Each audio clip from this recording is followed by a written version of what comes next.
Global Typhoon, Chairman TV. Weather update. Helping homeless people. Please subscribe.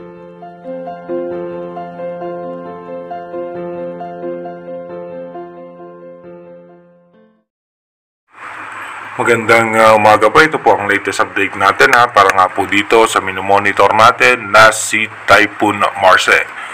Si Typhoon Marce nga po ay patuloy nga po yan na lumalakas. Tinataglay na nga po niyan yung 140 km per hour malapit sa gitna at may pagbugso na po yan na aabot ng hanggang 170 km per hour. At ito nga po, ayon sa ating advanced weather forecast, ay posible nga po na pagdating nito sa may extreme northern Luzon, ay babagal yung kanyang pagkilos at magtatagal nga po ito sa may parte ng extreme northern Luzon. Kaya iba yung pag-iingat at paghahanda nga po para sa ating mga kababayan sa extreme northern Luzon dahil delikado nga po itong si Typhoon Marce.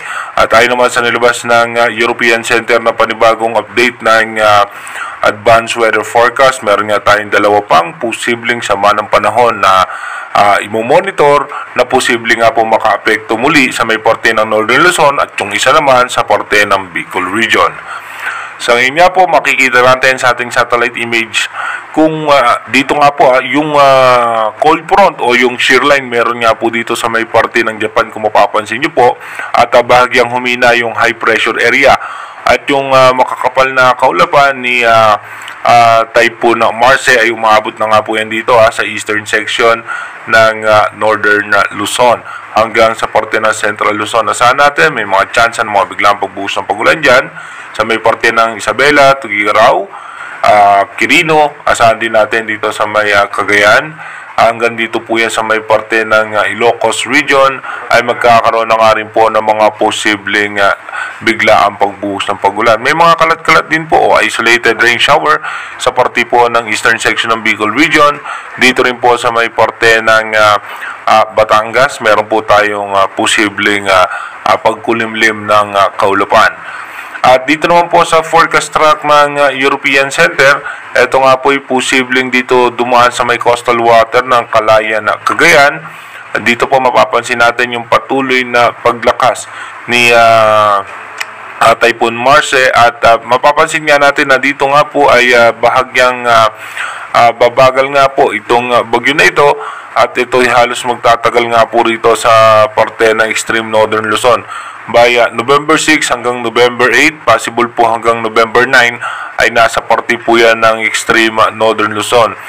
By rather hanggang November 8 po ng tanghali ay nasa extreme northern Luzon yan. From November 6 nasa eastern section yan extreme northern Luzon hanggang November 8 na lalagpas na po yan dito sa may parte na extreme northern Luzon. Halos sa 24 oras o mahigit pa na magtatagal po yan sa parte na extreme northern Luzon.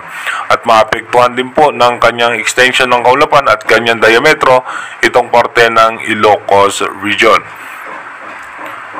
Paghahanda nga po para nga po dito kay Bagyong Marce, mapapansin naman natin yung paghina nung high pressure area pa rin, kaya ito ay halos nag-stable na dito sa may parte ng extreme northern Luzon yung kanyang dadaanan. Dito naman po sa may storm wind signal na inilabas ng bagong Pag-asa DOST kanina, ito nga po ay storm wind signal number 1 sa may parte ng Batanes, Ilocos Norte, Apayao, Cagayan, Abra, Kalinga, Isabela, Aurora, Quirino, Nueva Vizcaya, northern portion ng Benguet, Ilocos Sur, Mountain Province, at signal number 2 naman sa Babuyan Group of Islands at northern portion ng Cagayan Valley. At ito naman po, asahan nga po natin yung ngayong araw, yung mga posibleng rainfall, ay posibleng umabot ng 50 hanggang 100 mm. Moderate to heavy rain dito nga po sa parte ng Cagayan, Batanes, Isabela at Aurora. Kaya iba yung paghahanda para po sa ating mga kababayan dyan.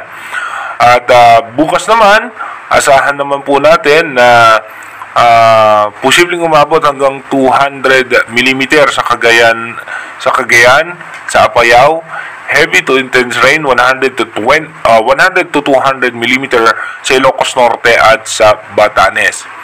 At dito naman po sa moderate to heavy rain, Isabela, Abra, Ilocos Sur, Kalinga, and Mountain Province. Sana po nakaready at nakahanda na nga po yung ating mga kababayan dyan. By Friday, ito po, no, intense to torrential rain, Cagayan, Apayao, Ilocos Norte, at heavy to intense rain naman sa may Ilocos Sur, Abra, at Batanes.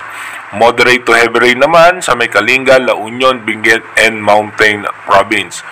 Dito naman po sa ating advanced weather forecast, mapapansin nga po natin dito yung panibagong sama ng panahon. Kung mapapansin nga natin, no, meron nga tayong cold front o yung shear line na nakakasira nga rin po, no, sa magandang sirkulasyon ng isang bagyo. Kaya malaking tulong din po yung pagbugso ng hangin na nanggagaling nga sa parte ng China.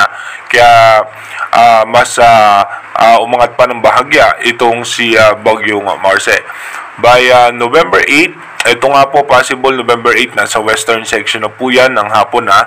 November 8 ng hapon nasa western section na yan extreme northern Luzon, pero apektado po niya ng Ilocos region dahil nga po sa kanyang diametro. Pagdating naman po ng November 9, asahan nga po natin na yan po ay lalabas ng ating Philippine Area of Responsibility, and pagdating ng November 10, meron tayong possible low pressure area na imomonitor nga po sa eastern section naman ng Aurora. Pagdating naman ng November 11, sa eastern section na po yan ng Tugigaraw bilang isang low pressure area at mataas po ang tsansa nito na maging isang tropical depression or mahinang bagyo. By November 12, nasa parte na po yan ng extreme northern Luzon habang may panibagong low pressure area po tayong imomonitor. By November 13, posibleng tatawirin na nga po niyan yung parte ng extreme northern Luzon. At ito nga pong low pressure area ay nasa eastern section na po yan ng Sorsogon. By November 14, asahan nga po natin, ito po ay nasa eastern section na ng Catanduanes. And by November 15, asahan nga po natin, dadaan yan ng parte ng Bicol region at dediretso po yan sa may parte ng Polillo Island. Pero again, inuulit natin yung ating advanced weather forecast is possible scenario pa lamang po yan o advanced prediction pa lamang ng European Center. Malaki pa rin po ang tsansa na magbago po lahat yan, kaya manatili po tayong tumutok sa ating advanced weather forecast para kung ano man pong mga posibleng magiging senaryo nung panibagong mga sama ng panahon pa na makakaapekto sa ating bansa. Mag-iingat po tayo palagi. God bless po sa ating lahat.